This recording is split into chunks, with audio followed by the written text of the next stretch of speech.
धुळ्यातील दोंडाईचा नगर परिषदेतील भाजपच्या नगराध्यक्षपदाच्या उमेदवार नयन कुंवर रावल यांच्यासह 26 नगरसेवक बिनविरोध निवडून आले। यावेळी दोंडाईचा शहरातून विजय जल्लोष रॅलीचं आयोजन करण्यात आलं होतं।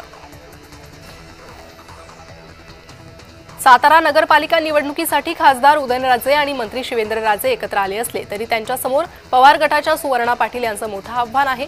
पवार गटाचे प्रदेशाध्यक्ष शशिकांत शिंदेंचे चिरंजीव तेजस शिंदे सुवर्णा पाटील यांच्या प्रचार यात्रेत सहभागी झाले।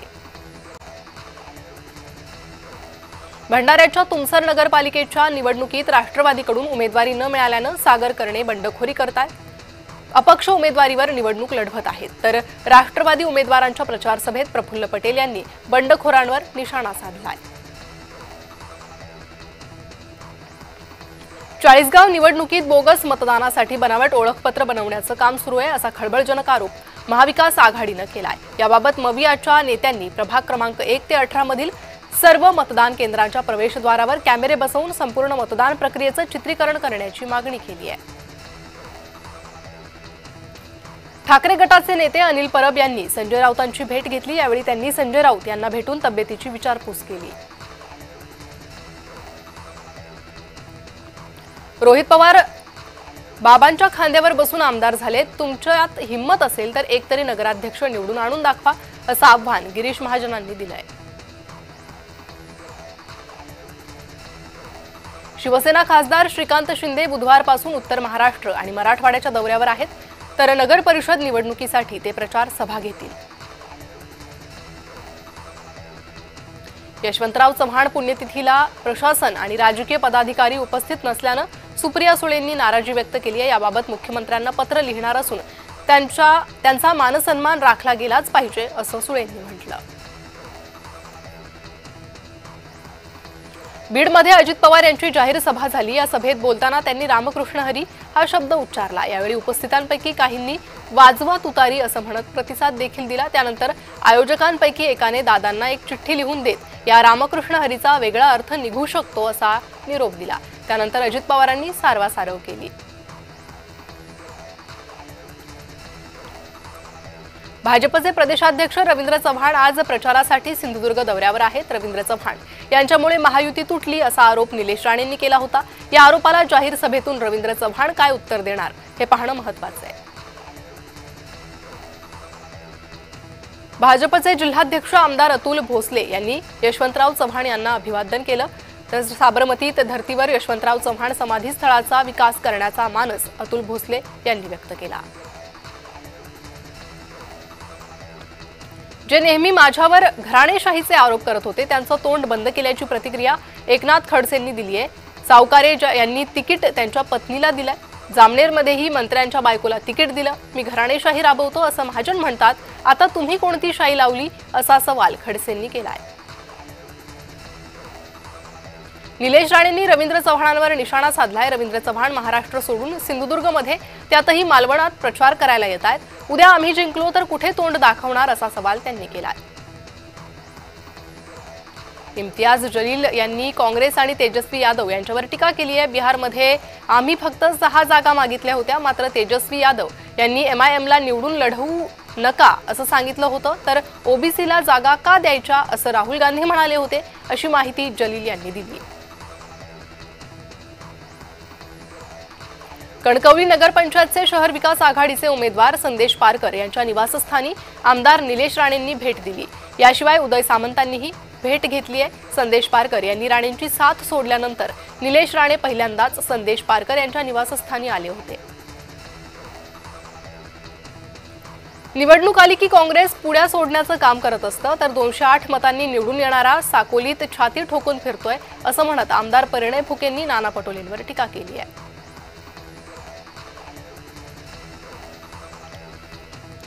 बोगस मतदानावर आता विरोधकांसह सत्ताधारीही बोलू लागलेत। एका घरात 169 मतं कशी असू शकतात याचा शोध घेतला पाहिजे असं सामंत म्हणाले। मालवणमध्ये मराठा समाजाच्या व्यक्तीने अचानक ओबीसी समाजाचा दाखला घेतलाय आणि हा मराठा समाजाचा आणि ओबीसी समाजाचा अपमान आहे असं मतही त्यांनी व्यक्त केलं। सातारा नगरपालिका निवडणुकीत भाजपने युती धर्म पाळला नाही तर आम्ही सुद्धा युती धर्म पाळायला बांधील नाही असा इशारा शिवसेनेचे जिल्हाप्रमुख रणजित भोसले यांनी भाजपला दिलाय। सातारा जिल्ह्यात भाजपने सर्वच ठिकाणी आपले उमेदवार दिलेत। मित्रपक्षांना विचारात न घेतल्यामुळे शिवसेनेचे जिल्हाप्रमुख रणजित भोसले यांनी भाजपला इशारा दिलाय। भंडारा जिल्ह्यात भाजपने तिकीट नाकारल्याने डॉक्टर विजया नांदुरकर यांनी राष्ट्रवादीत प्रवेश केला। महायुतीमध्येच तिरंगी लढत होणारे मित्रपक्षात आरोप प्रत्यारोप सुरू आहेत। संभाजीनगर जिल्ह्यातील 7 नगरपालिकांच्या निवडणुकीत शिवसेना सर्वाधिक 118 जागा लढवत आघाडीवर आहे तर भाजप 108 आणि काँग्रेस 96 जागांवर लढवत आहे। शिवसेना बालेकिल्ला म्हणून ओळखल्या जाणाऱ्या या जिल्ह्यात शिवसेनेने कोणत्याही ठिकाणी भाजपसोबत युती केली नाही तर भाजपने 4 ठिकाणी अजित पवारांच्या राष्ट्रवादीसोबत युती केली आहे। अमरावतीच्या मेळघाटातील वीज, रस्ते, पाणी या मूलभूत सुविधांसाठी जनहित याचिका दाखल करण्यात आली। खासदार बळवंत वानखडे यांनी उच्च न्यायालयात याचिका दाखल केली असून मेळघाटातील 22 गावात अद्यापही वीज नाहीये असा दावा त्यांनी केला आहे। भाजपा नेते किरीट सोमय्या बोगस जन्ममृत्यू प्रमाणपत्र प्रकरणी लातूरमध्ये वारंवार येत असून ते कोणत्याही संवैधानिक पदावर नसताना सनदी अधिकाऱ्यांसोबत जिल्हाधिकारी कार्यालयात बैठका घेतात। त्यामुळे यावर निर्बंध घालण्याची मागणी राष्ट्रवादीचे जिल्हा कार्याध्यक्ष सूरज साळुंखे यांनी केली आहे। आपण कोणाला भीतो का? आम्ही बांगड्या घातलेल्या नाही, मर्द आहोत असं म्हणत प्रचार सभेतून प्रफुल्ल पटेलांनी विरोधकांवर निशाणा साधलाय। आमचे जुने मित्र आता त्यांच्या पुतण्याच्या मागे लागलेले आहे असं म्हणत राष्ट्रवादी विरोधात बंडखोरी करणाऱ्या सागर गभणेला प्रफुल्ल पटेल यांनी टोला लगावलाय।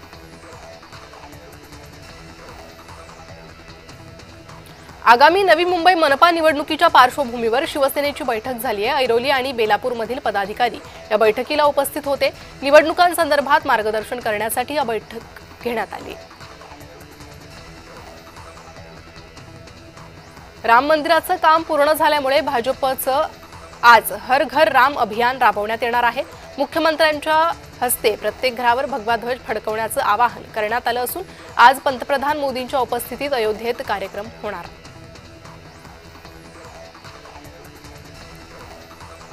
नगर परिषदेच्या निवडणुकीच्या पार्श्वभूमीवर माजी खासदार विनायक राऊत यांनी चिपळूणमध्ये ठाकरे गटाच्या प्रचाराचा नारळ फोडला। यावेळी आम्ही स्वबळावर लढणार असून नाराज भास्कर जाधव मशालचाच प्रचार करतील असं यावेळी विनायक राऊत यांनी सांगितलंय। संभाजीनगर जिल्ह्यातील फुलंब्रीत नगरपंचायत निवडणुकीत शिंदे सेनेचे नगराध्यक्षपदाचे उमेदवार आनंदा ढोके यांनी अचानक आपला उमेदवारी अर्ज मागे घेत भाजपत प्रवेश केला। त्यानंतर आता शिवसेनेने भाजपवर युती धर्माचा भंग केल्याची टीका केली आहे। शेवगावमधील माजी जिल्हा परिषद सदस्य हर्षदा काकडे यांनी कार्यकर्त्यांसह शेवगाव नगर परिषद निवडणुकीत शिवसेनेच्या सर्व उमेदवारांना जाहीर पाठिंबा दिलाय। हर्षदा काकडे यांच्या पाठिंब्यामुळे भाजपला फटका बसण्याची शक्यता आहे।